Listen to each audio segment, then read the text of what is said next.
A family is stuck on a never-ending road, while three men find themselves trapped on the stairs of a building. How did they end up in this strange time loop?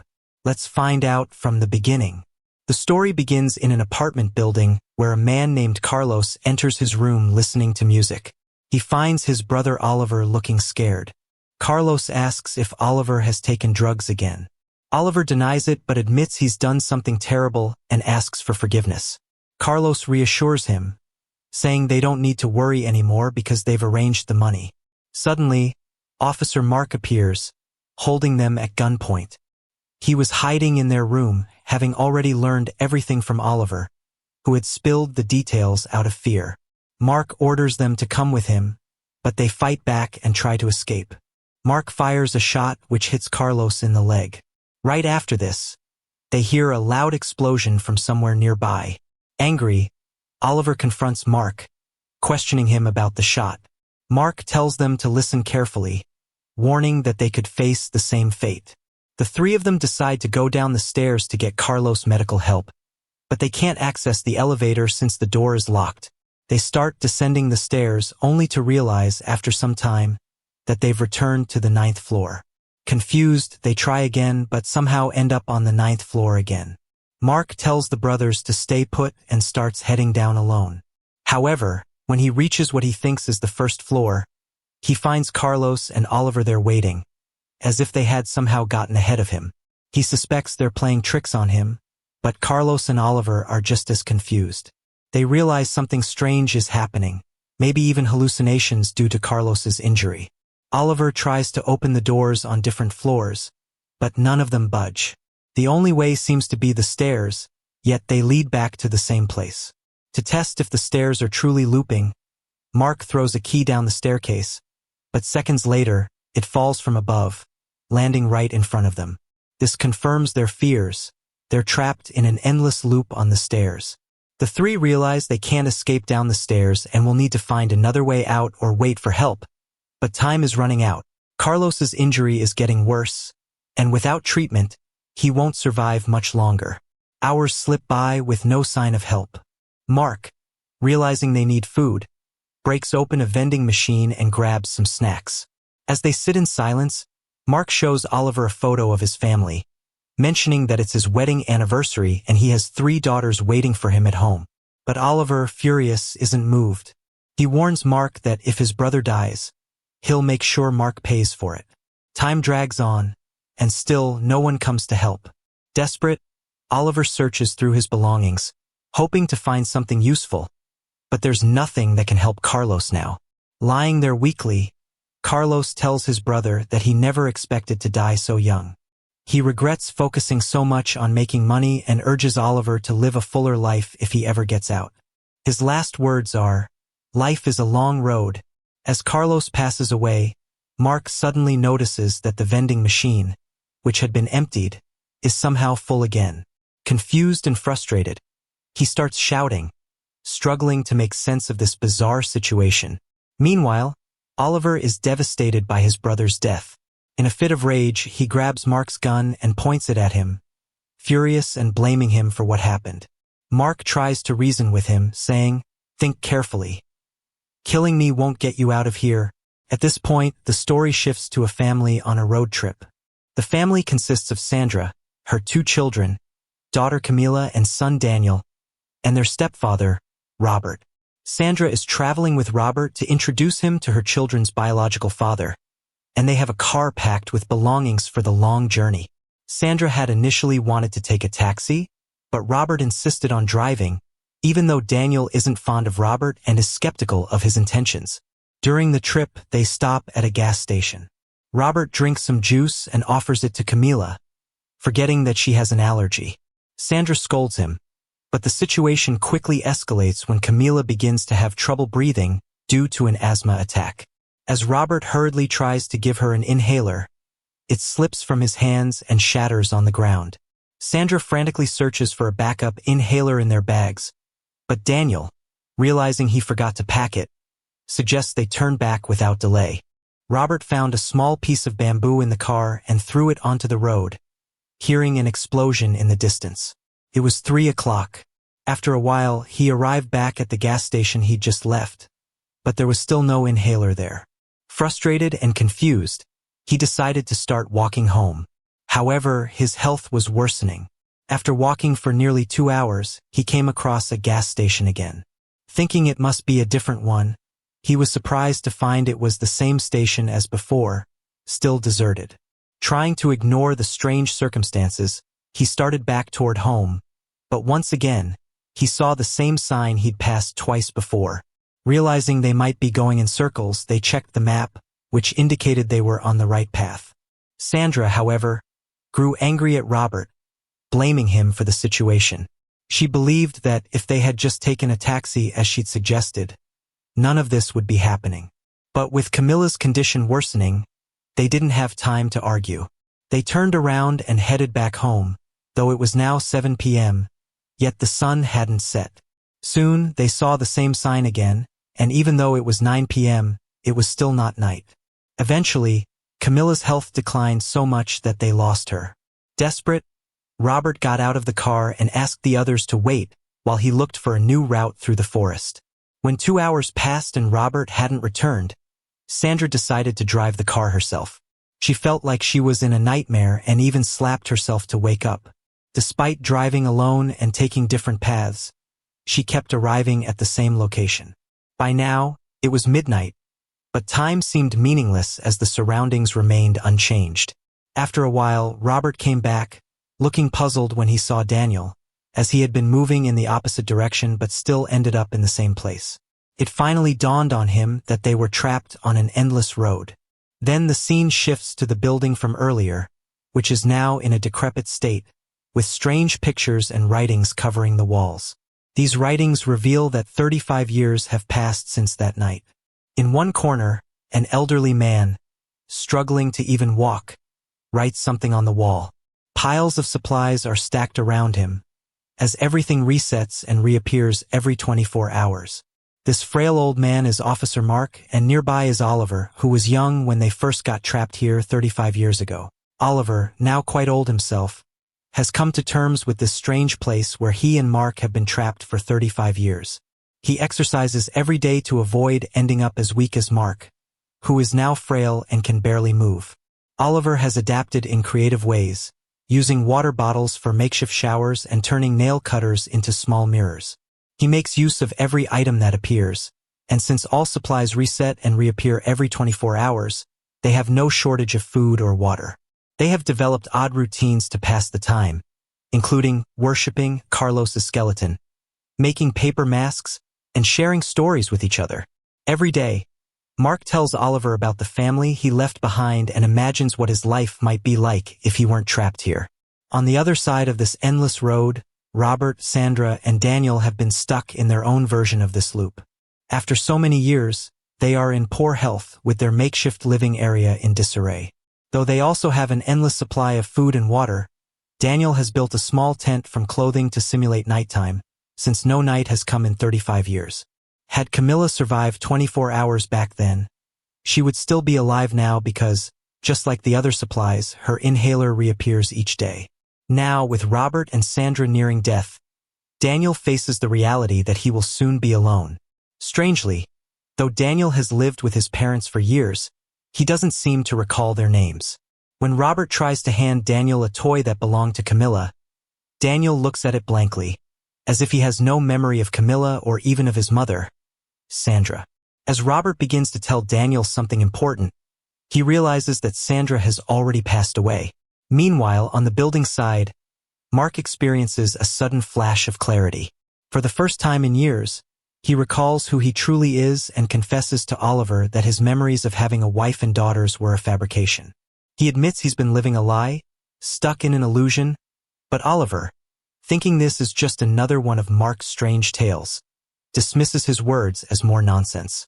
Oliver doesn't take Mark's words seriously, thinking it's just more nonsense. But Mark insists, saying, "My real name is Daniel. Everything I told you about my family was a lie. I'm not even a policeman." Oliver, unconvinced, says, "What difference does it make now?" But Mark continues, explaining, "I think I understand why this loop started. I accidentally killed your brother, and I'm being punished for it. Meanwhile, on the road, Robert, feeling his end approaching, suffers intense pain while digging a pit. He tells Daniel, "Don't forget your sister and mother. Your name is Daniel. Write it down or you'll forget it too." He then reveals his backstory. His real name is not Robert but Reuben. As a child, he once went on a boat trip with his teacher, where his friend was accidentally hurt due to the teacher's mistake and died. Reuben and his teacher were trapped on the river for 35 years as punishment. When their time was up, his teacher told him to hold onto his sense of self, and Reuben kept a small piece of bamboo from that boat as a reminder. But years later, when he threw that bamboo piece from the car, he forgot everything, which led to Camilla's inhaler accidentally breaking and her death. Now, he believes he's trapped in the loop as punishment for this mistake. With his last breaths, Robert tells Daniel, "Remember who you are. If you see a police car at this place, don't go inside, or you'll lose all your memories." He hands Daniel a red diary to remind him and then passes away. Back in the building, Mark shares his and Reuben's story with Oliver. He warns him, "If you ever see another elevator here, don't enter it, or you'll forget everything too." He also hands Oliver the red diary that Robert had given him before passing away. Oliver listens but doesn't fully believe it. Shortly after, something unexpected happens. Daniel, now alone, sees a police car, an event he hasn't witnessed in the last 35 years. He walks toward the car but remembers Robert's warning not to open the door. He stands there for hours, torn, worrying that if he doesn't take this chance, he may lose his only hope of escape. Finally, gathering some of his important belongings and papers with drawings he made, he approaches the car, ready to see if this might break the endless loop. Daniel approached the car, determined to enter with his belongings so he wouldn't lose his memory. But as soon as he opened the door, he immediately forgot everything. Leaving his items behind, he sat in the car, now acting as if he were someone else entirely. This car belonged to a police officer named Mark, and Daniel unknowingly transformed into that persona. In the car, he found the red diary, which contained details about Carlos and Oliver, including their photo, location, and instructions to shoot one of them in the leg. Meanwhile, Oliver saw another elevator. At first, he hesitated, remembering Mark's warning, and even considered ending his life to escape. But after a while, his desperation grew, and he finally ignored Mark's warning, opened the elevator door, and stepped inside. Instantly, he too lost all memory of his past. In the elevator, he was given a new outfit and a new identity. In his new life, he found a diary with a photo of a boy and a girl. According to the diary, he was supposed to use a bee to sting the boy, who was allergic. A while later, the same boy and girl entered the elevator, and Oliver, now named Carl, released a bee from a box as the doors closed. The boy had an allergic reaction, and once again the ominous explosion sounded, signifying that all three were now trapped in this time loop for another 35 years. In a flash-forward 35 years later, the girl, now elderly and close to death, held the same red diary. In the final scene, we're shown an alternate reality, a world where none of these strange events happened. In this dimension, they traveled safely to their destination by car. Daniel was overjoyed to reunite with his father. He grew up, made friends, got married, and had 3 daughters. He became a police officer and eventually arrested Carlos and Oliver, who reformed in prison. Oliver even married a few months later. One day, Mark returned home and discovered his wife was cheating on him. In a moment of rage, he shot the man involved, which led to his imprisonment. After being released in his old age, he tragically ended his life by jumping from a building. As for Robert, he and Sandra argued frequently, and he became an alcoholic out of sorrow. He made poor choices, and in his later years he took his own life. This was all part of a different dimension. The story concludes with an invitation to understand the alternate dimension, the one in which they were all trapped in a time loop. You might be wondering who these characters, Mark, Daniel, Robert, and Oliver, really were and why they ended up with this strange punishment. Well, these people are actually all versions of the same person. Let's start with Robert. Robert's real name was Reuben. Years ago, he was trapped on a bamboo boat for 35 years due to his teacher's mistake. When he finally escaped, he changed his name to Robert. To make sure he wouldn't forget what he had been through, he kept a piece of bamboo from the boat with him. But over time, he lost faith in this piece and eventually threw it out of his car, forgetting all of his past experiences the moment he did so. After that, he accidentally broke Camilla's inhaler, which led to her death, triggering another 35-year time loop. Just before he died, Robert remembered everything and understood what was coming next. That's why he warned Daniel to stay away from the police car. Now, let's talk about Daniel, who later became Officer Mark. Daniel was an artist who loved painting. In his work, he had painted strange staircases, a bamboo boat similar to Rubens, and a long, endless road, all hints of what he would later experience. This wasn't just a coincidence. It foreshadowed his fate. After being trapped on that endless road with Robert for 35 years, Daniel ignored Robert's warning about the police car and lost all memory of his previous life. He was then reborn as Officer Mark, complete with new memories of a wife and 3 daughters. But as Mark approached death, he began to remember Robert's warnings and his own time spent on that endless road. This cycle of memory and forgetfulness showed how these characters were actually different versions of the same person, trapped and punished by the same mysterious loop. Daniel also had a vision of what Oliver would do, which is why he warned him not to enter the lift. Unfortunately, Oliver didn't listen. When he stepped inside, he forgot everything and transformed into Carl, trapping 2 other people with him in a 35-year time loop. While their story isn't shown in detail, we see a scene where an old woman, close to death, loses a rat from her hand, hinting that this cycle will continue indefinitely. This shows us that all these characters are connected, and the origin of the time loop is a mystery that nobody understands. Reuben became Robert, Daniel became Mark, and Oliver became Carl. Together, they were stuck in this time loop for a total of 70 years, growing old and ultimately dying. To put it simply, all 3 characters were different versions of the same person from different times, each facing punishment from some supernatural force. The movie doesn't explain why they were punished, but it does make it clear that they were made to feel responsible for a death that wasn't truly their fault. Each time they forgot their memories, they repeated the same actions dictated by a diary, which changed each time.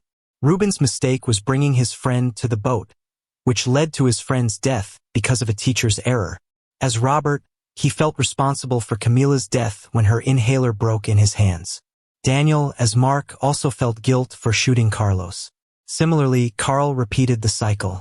You can think of this story like a man who made a mistake and, as punishment, was trapped in a time loop for 70 years in each of his lives.